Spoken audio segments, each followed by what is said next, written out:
2월 24일 수요 기도회를 거룩하신 하나님께 드리겠습니다. 자기 소견에 오른 대로. 오늘 우리에게 주신 말씀은 사사기 17장 1절서부터 6절까지 말씀을 제가 봉독해 올리겠습니다. 에브라임 산지에 미가라 이름하는 사람이 있더니 그의 어머니에게 이르되 어머니께서 은 1,100을 잃어버리셨으므로 저주하시고 내 귀에도 말씀하셨더니 보소서 그 은이 내게 있나이다. 내가 그것을 가졌나이다 하니 그의 어머니가 이르되 내 아들이 여호와께 복 받기를 원하노라 하니라. 미가가 은 1,100개를 그의 어머니에게 도로 주매 그의 어머니가 이르되 내가 내 아들을 위하여 한 신상을 새기며 한 신상을 부어 만들기 위해 내 손에서 이 은을 여호와께 거룩히 드리노라. 그러므로 내가 이제 이 은을 내게 도로 주리라. 미가가 그 은을 그의 어머니에게 도로 주었으므로 어머니가 그 은 200을 가져다 장삭에게 주어 한 신상을 새기고 한 신상을 부어 만들었더니 그 신상이 미가의 집에 있더라. 그 사람 미가에게 신당이 있으므로 그가 에봇과 드라빔을 만들고 한 아들을 세워 그의 제사장으로 삼았더라. 그때에는 이스라엘의 왕이 없었으므로 사람마다 자기 소견에 오른 대로 행하였더라. 아멘. 오늘 말씀은 에브라임 산지에 살고 있는 미가라고 하는 가족이 종교적으로 얼마나 타락했는지에 대해서 설명하고 기록하고 있는 말씀입니다. 팔레스타인 중앙에 위치한 에브라임은 다른 지역보다 강우량이 많아서 토양이 풍부하고 수확물도 많았습니다. 이 얘기는 경제적으로나 물질적으로 풍부해서 다른 걱정은 없었다라고 말씀드릴 수 있는 그렇게 풍요한 지역이라고 말씀드릴 수 있습니다. 또한 이스라엘의 정치와 중심지인 실로가 있었습니다. 이렇게 정치적으로나 경제적으로 완벽하게 가까울 수 있는 그런 지방에 미가라는 사람이 살고 있었다라고 말씀드릴 수 있습니다. 그런데 에브라임에서 우상 숭배의 사건이 벌어진 것은 당시 이스라엘 사회가 얼마나 종교적으로 타락한 모습을 갖고 있는지를 알 수 있습니다.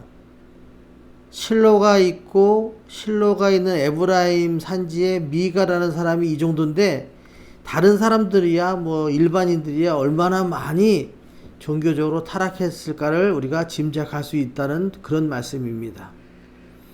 당시 미가는 어머니에게 은 1,100개를 훔쳤습니다. 이 사실을 알고 어머니는 온갖 저주를 다 퍼붓습니다.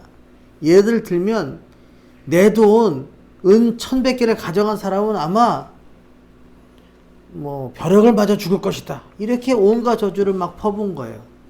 미가가 그 소리를 듣고 두려워서 훔친 은을 도로 어머니에게 돌려줍니다. 그리고 돌려받은 어머니는 그 은으로 의상을 만듭니다. 뿐만 아니라 미가가 자기 아들 중 하나를 신상을 섬길 제사장으로 세웁니다. 심지어 미가는 떠돌이 레위 사람을 제사장으로 세웁니다. 이러한 일련의 장면을 통해서 한 가족의 타락상뿐만 아니라 이스라엘 전체에 퍼져 있는 종교적 타락상을 우리가 엿볼 수 있는 말씀입니다. 당시 미가가 훔친 은 1,100개는 상당히 큰 금액입니다.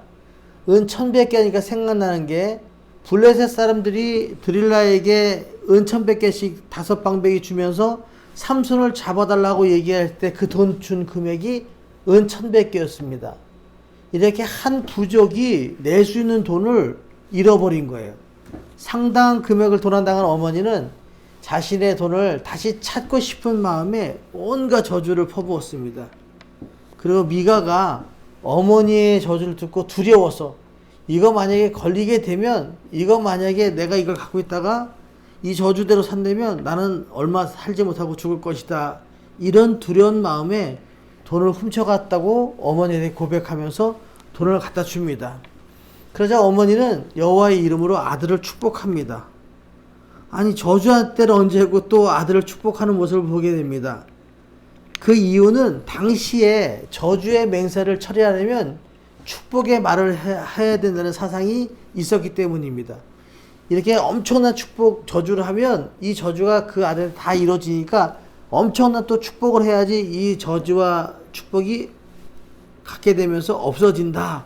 이런 사상이 있었기 때문에 축복하는 말을 하게 됩니다.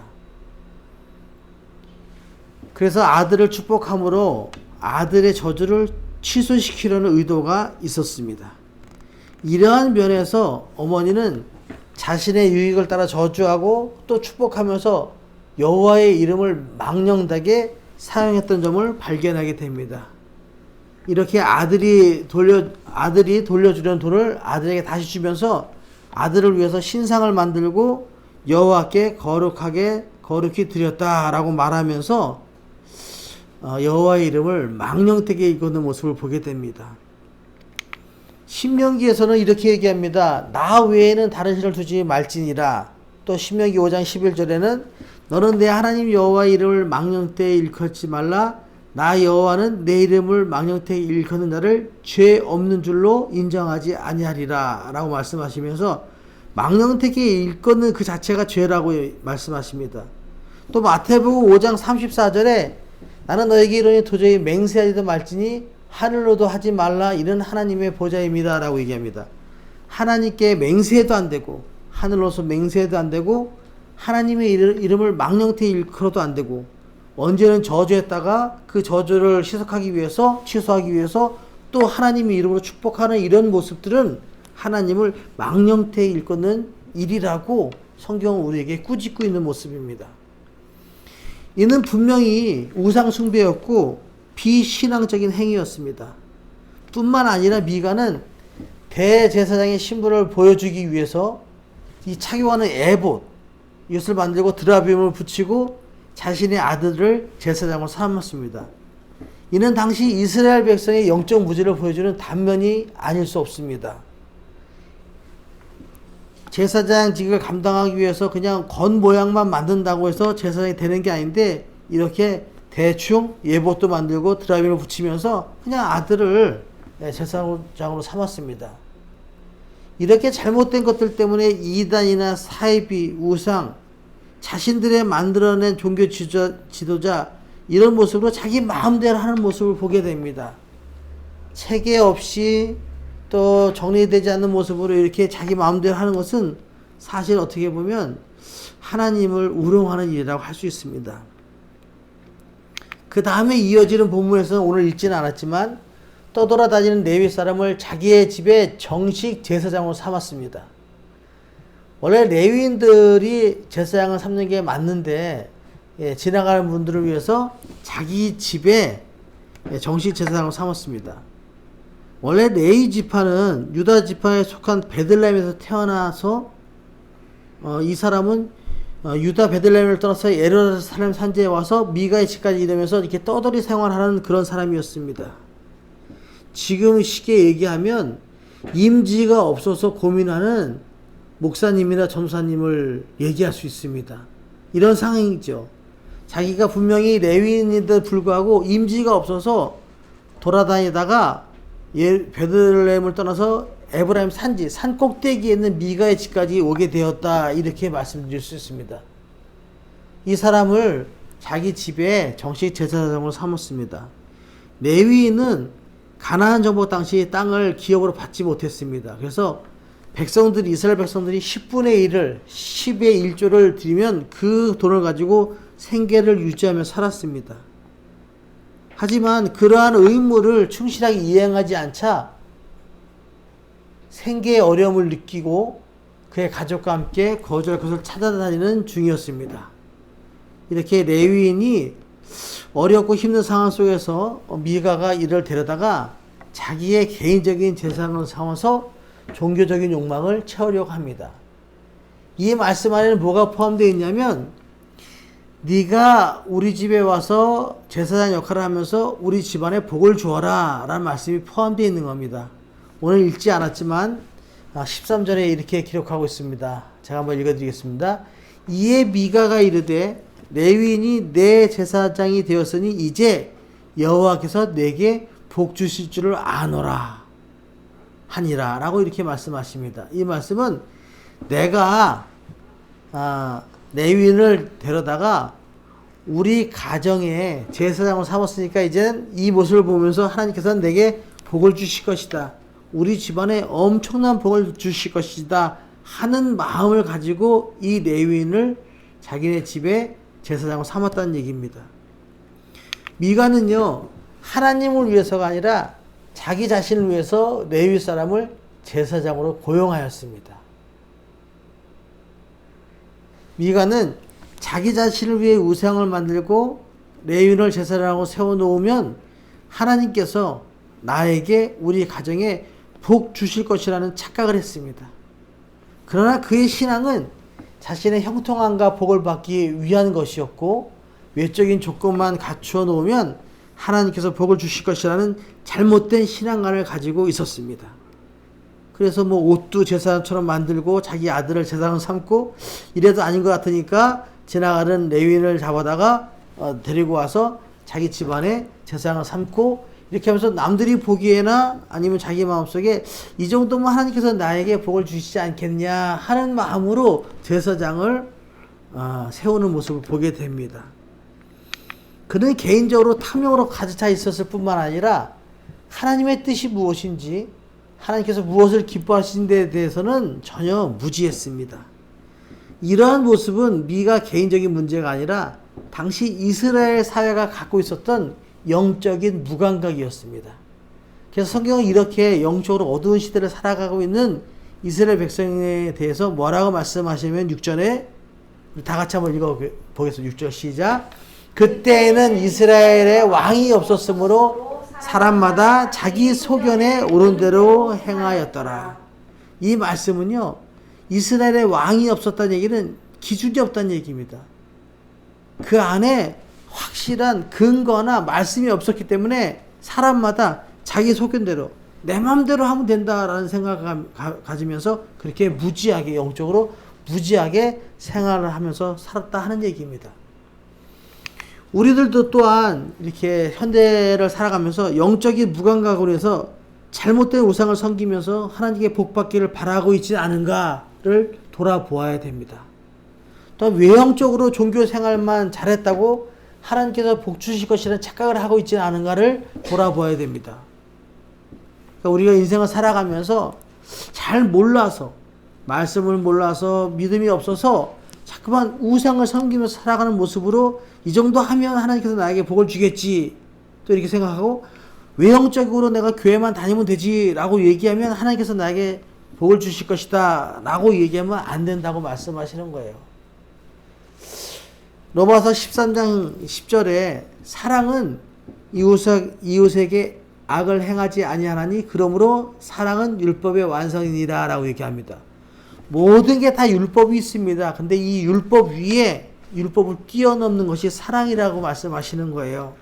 그래서 마태복음 22장 37절에서 40절에 뭐라고 말씀하시냐면 사랑은 두 가지가 있는데 하나는 하나님 사랑 또 하나는 이웃 사랑이라고 분명히 말씀하고 계십니다. 제가 읽어드리겠습니다. 예수께서 이르시되 내 마음을 다하고 목숨을 다하고 뜻을 다하여 주 너희 하나님을 사랑하라 하셨으니 이것이 크고 첫째 되는 계명이요 둘째는 그와 같으니 내 이웃을 내 자신같이 사랑하라 하셨으니 이 두 계명이 온 율법과 선지자의 강령이니라 라고 말씀하십니다. 그러니까 우리는요 기독교인들이 해야 될 것은 딱 하나인데 뭐냐면 크게 보면 사랑인데 그 사랑 안에 하나님 사랑, 이웃 사랑 이 두 개가 있다는 거예요. 그래서 고린도서 13장 13절에 그런즉 믿음, 소망, 사랑 이 세 가지는 항상 있을 것인데 그 중에 제일은 사랑이라 라고 말씀하십니다. 오늘 이 미가가 왜 이렇게 영적으로 무지하게 살았냐면 그 마음속 안에 성경 안에 말씀하시는 사랑을 깨닫지 못했어요. 하나님을 사랑을 마음으로 섬겨야지 하나님을 내가 복받기 위해서 제사장을 만들고 자기 아들을 또 아니면 지나간 사람을 자기 집에 제사장을 만든다 그래서 내가 복받는 게 아니라는 거예요. 우리가 예수 믿는다고 하면서 교회만 왔다 갔다 한다고 되는 게 아니라 하나님 사랑과 이웃 사랑을 가지고 사랑을 실천하면서 살아가야 된다고 오늘 우리를 꾸짖고 있는 말씀이 오늘의 본문 말씀입니다. 우리들 마음속에 있는 기준, 믿음의 기준을 딱 잡고 내가 하나님 사랑, 이웃 사랑을, 하나님 사랑은 수직과의 관계, 수평적인 관계, 이웃 사랑을 통해서 하나님과 이웃 사랑을 전하면서 살아서 세상에 선한 영향을 미치며 살아가겠다라고 깨닫는 것이 오늘 우리에게 주신 본문 말씀을 통해서 우리가 들리는 깨닫는 메시지일 줄 믿습니다. 자, 적용입니다. 미가의 어머니처럼 하나님의 이름을 망령되게 일컫는 일을 일삼고 있지는 않습니까? 하나님의 이름을 망령되게 하여 우상을 섬기고 하나님의 이름으로 맹세하고 이런 일을 하면 안 된다고 말씀하십니다. 하나님을 경외하는 마음이 믿음의 시작입니다. 하나님의 이름을 함부로 하거나 하나님을 통해서 뭐 약속을 하든가 맹세를 하는 모습이 아니라 하나님을 경외, 올려드리고 두려워하는 마음으로 사랑하는 마음으로 살아가는 것이 믿음의 시작임을 분명히 말씀하고 계십니다. 두 번째, 외형적인 종교 생활에 그치고 있지는 않습니까? 외형적인 종교 생활을 하는 모습은 교회는 다니는데 그 사람의 생각과 행동이 하나님과는 거리가 먼 사람들이 많이 있습니다. 예수 믿는 사람들의 기준은 성경에서 말씀하시는 하나님 사랑과 이웃 사랑, 이것이 기준입니다. 사랑이 기준입니다. 늘 오늘도 사랑의 기준을 가지고 살아가는 저와 여러분의 삶이 되시기를 축원합니다. 세 번째, 하나님의 뜻보다 나의 유익과 형통함을 바라고 있지는 않습니까? 사순절 첫째 줄이 지나고 둘째 줄을 살아가는 이 시점에서 하나님의 뜻을 이루기 위해서 예수님은 고통을 당하셨습니다. 그 고통은 정말 힘든 고통이었습니다. 무시당하는 모든 사람들에게 채찍맞고 마지막 피 한 방울 흘리시면서 십자가에서 돌아가시는 고통까지 지셨습니다. 이 사순절 기간에 예수님께서 하나님의 뜻을 이루기 위해서 당하신 이 고통을 느끼면서 우리도 예수님의 고통에 동참하기를 소망합니다. 내 뜻대로 나의 유익과 형통함으로 살아가는 것을 내려놓고 하나님의 뜻대로 살아가는 모습이 사순절을 살아가는 우리들의 모습이 아닌가 싶습니다. 이런 모습으로 살아서 승리하는 저와 여러분의 삶이 되시기를, 사순절 기간이 되시기를 예수님의 이름으로 축원합니다. 아멘. 기도하겠습니다. 사랑과 은혜의 하나님 감사합니다. 오늘 본문 말씀의 시대의 사람들이 이스라엘이 왕이 없으므로 자기 소견에 오른 대로 행하였다라는 말씀을 듣고 깨닫습니다. 이것은 영적인 무지입니다. 우리는 하나님이 우리를 사랑하시고 그 사랑을 이루시기 위해서 오신 예수님이 고통당하시고 죽으시고 부활하심이 우리를 사랑하시는 것임을 저희들 압니다. 우리도 주님의 고통에 동참해 하나님을 사랑하고 이웃을 사랑하는 모습으로 이 세상을 넉넉히 이기게 주님 인도해 주옵소서. 나의 유익과 형통함으로 믿음을 지키는 것이 아니라 주님의 뜻을 깨닫고 실천하며 살아서 세상에 선한 영향력을 전하는 우리 모두가 되게 주님 인도해 주옵소서. 경한 비전교에 속한 모든 분들 건강 지켜 주옵소서. 감사드리며 예수님의 이름으로 기도드립니다. 아멘. 주님 가르친 기도로 예배를 마칩니다.